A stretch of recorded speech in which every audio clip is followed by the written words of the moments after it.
Okay, this one doesn't look too bad. It's a complex fraction though, because we can see that we've got fractions within fractions and we want to simplify. So simplifying means get rid of the complex fraction part first so that we don't have fractions within fractions, and then try to simplify further if possible. So I've rewritten it down below, and as I do with all complex fractions, I've left a lot of white space because they can get kind of messy. This one isn't too bad though.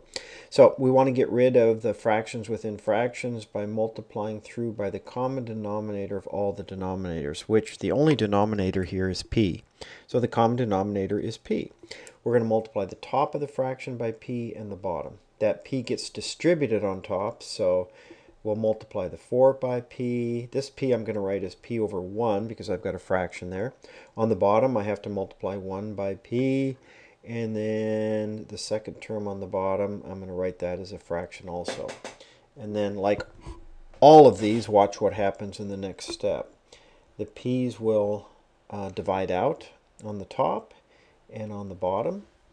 So if I rewrite the fraction at this point, the complex part will be gone. We'll have a regular fraction. And what we have left is 4p minus, now we still have to have something here, we still have a 1 there, and then on the bottom I've got 1p, I don't have to write the 1, you can if you want to, 1p minus, and there I have a 9.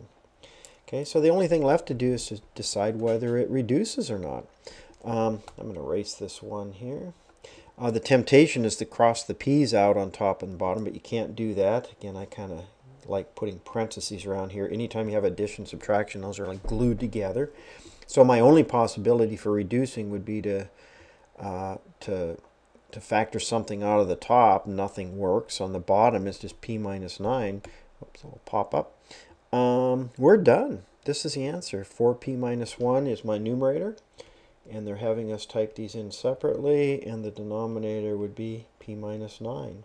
And since they're having us type them in separately, you don't really need parentheses around the top and the bottom, but you can put them in if you want.